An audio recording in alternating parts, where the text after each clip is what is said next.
తాత నుంచి మా నాయన నుంచి నేను, ఇప్పుడు నా కొడుకు కూడా ఈడే ఉన్నారు. మేమందరూ ఉండేది ఈడే. మాకు చదువుని లేదు, మేము ఎట్లా బతకాలని కూడా మాకు తెలుసు. మీ దగ్గర వచ్చి అమ్మ తల్లి అన్నం పెట్టంటే అడిగి తినేవాళ్ళు మేము. కానీ మాకు బలం ఏముంది అంటే ఈ బస్ స్టాండ్ ఒకటే. మన అమ్మ కానీ నాన్న కానీ తండ్రి కానీ మాకు ఎవరు కూడా కానీ ఈ బస్ స్టాండ్ ఒకటే మాకు బలం. ఈ బస్ స్టాండ్ వదిలేసి బయట పోతే మాకు గూలోళ్ళు బయట అన్యాయంగా ఉండరు. కానీ వచ్చి లోపల వచ్చి కూర్చోమా ఏమో తిన్నామా అని అడగలేరు. ఎందుకంటే మేము గూలోళ్ళు, మేము నక్కలోళ్ళు. కానీ మాకు గౌరవంగా ఇచ్చేది ఈ బస్ స్టాండ్. మాకు పోని అన్నది కూడా లేదు, ముందుగా చెప్పేది ఒకటే, మాకు బస్ స్టాండ్ ఒకటే. కానీ మేమేమి కోరుకోవాలి అంటే పెద్దల దగ్గర మాకు తిండి బంగారు ఆస్తి పాస్తి, మా పిల్లలు చదువు లేదు, మాకు చదువు అట్లా కూడా ఏం అడగలే. మాకు కూర్చోడానికి గుర్చి ఒకటి వద్ద చాలు. 3 లక్షల రూపాయలు, గంపకు 100, తోపుడు బండికి 200, ఆటో వస్తే 300, లారీ వేస్తే 1500, బైపాస్ రోడ్ లో లారీ పోతే 2000, రోజుకు 3 లక్షల చొప్పున నెలకు 90 లక్షల రూపాయలు ఈ రోజు దోచుకుంటా ఉండేది కూటమి ప్రభుత్వం కాదా? మీ అందరికీ తెలియదా అని కూడా ఈ సభాముఖంగా తెలియజేస్తున్నా. ఎప్పుడు కూడా వైఎస్ఆర్ కాంగ్రెస్ పార్టీ పేదల పక్షాన్ని నిలబడే పార్టీ. సంక్షేమానికి అడ్డం మీరందరూ అన్నారు. అసలు సంక్షేమం అంటేనే కూటమి పార్టీకి తెలుసా? హామీలు ఇచ్చినారు, ఏం సంక్షేమం నెరవేర్చారు? సంక్షేమానికి పేటెంట్ వైఎస్ జగన్మోహన్ రెడ్డి గారిని కూడా నేను తెలియజేస్తున్నాను. సంక్షేమం అంటే ఈ దేశంలోనే మొదటి పేరు వచ్చేది కూడా వైఎస్ జగన్మోహన్ రెడ్డి గారిది అని కూడా నేను తెలియజేసుకుంటా. పుట్టిన బిడ్డ నుంచి చనిపోయే ముసలమ్మ వరకు, ప్రతి పిల్లోడు చదువు దగ్గర నుంచి వ్యవసాయం చేసే వాళ్ళ దగ్గర వరకు, ఆసుపత్రుల్లో రోగులైతే పేషెంట్లయితే వాళ్ళకి ఏం చేయాలని ప్రతి ఒక్కరి కష్టాలు గుర్తించిన వ్యక్తి, సంక్షేమానికి పెద్దపీట వేసిన వ్యక్తి వైఎస్ఆర్ కాంగ్రెస్ పార్టీ. ఈ రోజు సంక్షేమానికి మీరు అడ్డుపడుతున్నారని కూడా ఇక్కడ డిజిటల్ బోర్డ్ లో వెలిసింది పెద్దదిగా. కాబట్టి సంక్షేమం అంటే తెలియని వ్యక్తులు పెట్టారని కూడా నేను తెలియజేస్తున్నా. ఈ రోజు మీరు రోడ్ల మీద అమ్ముకుంటున్నారు. చార్టెడ్ ఫ్లైట్ లో తిరిగే వాళ్ళకి మీ కష్టం ఏం తెలుస్తుందో మీరు ఒక్కసారి ఆలోచించండి. రోజు కష్టపడితే మీకు 500 నుంచి 800 రూపాయలు మిగులుతుంది.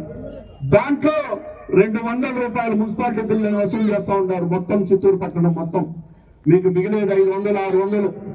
అదేవిధంగా దాంట్లో పిల్లలకు ఫీజులు కట్టాల.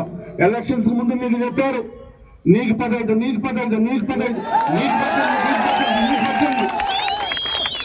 ఈ రోజు అందరికి 15, 18 మొత్తం గుడ్డు కొట్టి మీ కష్టాల్లోనే మీరు ఫీజులు కట్టుకోవాలా. సాలంగానికి ఇలాంటి కబ్జాలు ఒక పక్క. కాబట్టి మీరు కష్టం తెలిసిన వ్యక్తిని ఎంచుకోకుంటే మీకు ఈ రోజు కష్టాలు వచ్చేది కాదు. కానీ జరిగిన నష్టాన్ని మనం పూడ్చుకోవాలి. కాబట్టి రాబోయే రోజుల్లోనైనా మీ కష్టాన్ని గుర్తించిన నాయకుడిని ఎన్నుకొని ఎప్పుడు కూడా మీ వెంట ఎవరుంటారు, మీ కష్టం ఎవరికి తెలుసు అనేది మీరు గ్రహించవలసిందిగా మీ అందరికీ కూడా నేను తెలియజేసుకుంటున్నాను. ఈ కూటమి ప్రభుత్వం ఏర్పడిన ఈ 9 నెలల్లో చిత్తూరులో జరిగినటువంటి అరాచకాలు ఈ ఆంధ్ర రాష్ట్రంలో ఎక్కడ కూడా జరగలేదని మీకు అందరికీ నేను తెలియజేస్తున్నా. మీరు చూశారు, ఎలక్షన్ రిజల్ట్స్ వస్తేనే గతంలో ఎన్నడూ లేని విధంగా ఇండ్లు కాల్చడం, ఇక్కడే మన ఎదురుగా ఉంటే తిరుమల బేకరీ అవుతుంది, దాన్ని ధ్వంసం చేయడం, ఒక ఆర్యవైశ్య కుటుంబానికి చెందిన ఐటీసీ గోడౌన్ని కాల్చడం, చివరకు అతను మానసికంగా కుంగిపోయి అతను కూడా కాల్చి చంపుకునే దుస్థితికి తీసుకొచ్చిన ఈ కూటమి ప్రభుత్వం చిన్న వ్యాపారస్తులు, కూరగాయలు అమ్ముకునే వాళ్ళు, ఆ చివర ఇటుపక్కేమో షికారులు, అటుపక్కేమో అంగళ్ళోళ్ళు, వాళ్ళందరినీ భయభ్రాంతులకు గురి చేసి చిత్తూరు నడిబొట్టులో సుమారు 500 కోట్ల రూపాయలు విలువ చేసే ఈ ప్రాపర్టీని పబ్లిక్ ప్రైవేట్ ప్రాపర్టీగా 33 సంవత్సరాలు మీ ప్రాపర్టీని దోచుకోవడానికి ఈ రోజు ఒక పన్నాగం పన్నారు.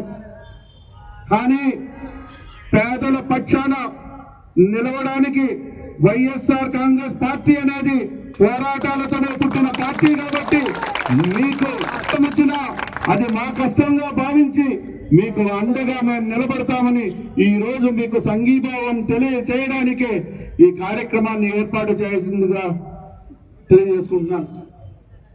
అదేవిధంగా మీరు చూస్తున్నారు, మనం ఈరోజు వస్తున్నాం ఇక్కడంటే రాత్రి పక్కనే ఒక డిజిటల్ బోర్డు కట్టారు.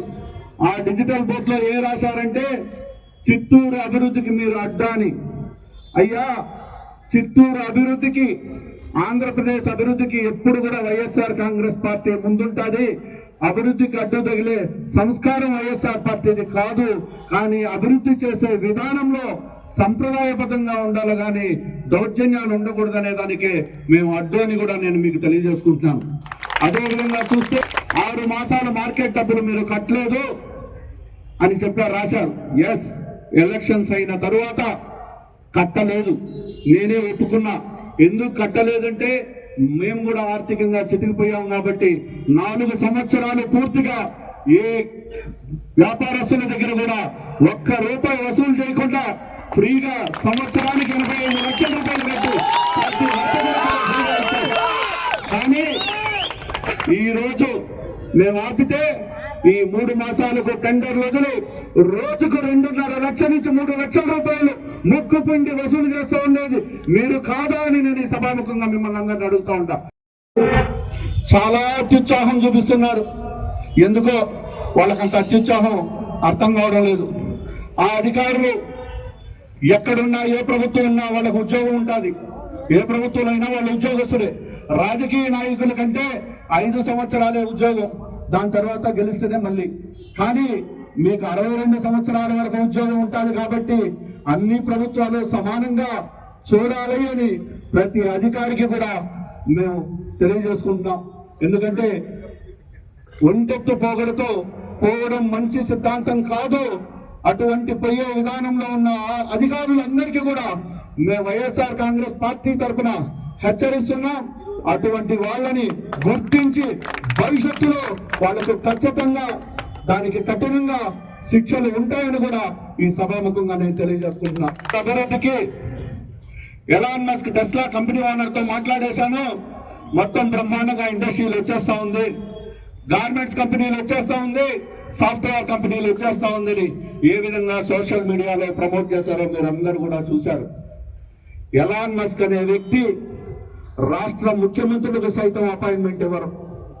దేశ ప్రధానులు ఆయన్ని కలవాలంటే ముందు అపాయింట్మెంట్ తీసుకోవాలా, అంతటి గొప్ప వ్యక్తి. అలాంటి వ్యక్తితో నేను మాట్లాడి చిత్తూరుకి పెట్టుబడులు తెచ్చేశానని చెప్పి ప్రగల్భాలు పలికి ప్రత్యేక విమానాల్లో తిరిగితే పెట్టుబడులు రావు.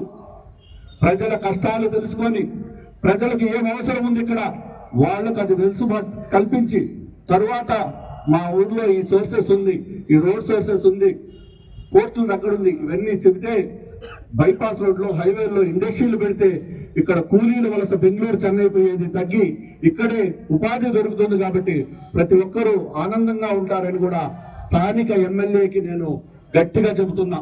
మీకు తెలియకపోతే మీకు కూడా సీనియర్ నాయకులు ఉన్నారు, దర్బాబన్న గారు ఉన్నారు, చంద్రప్రకాష్ అన్న ఉన్నారు, వాళ్ళందరి సలహాలు తీసుకోండి మీరు.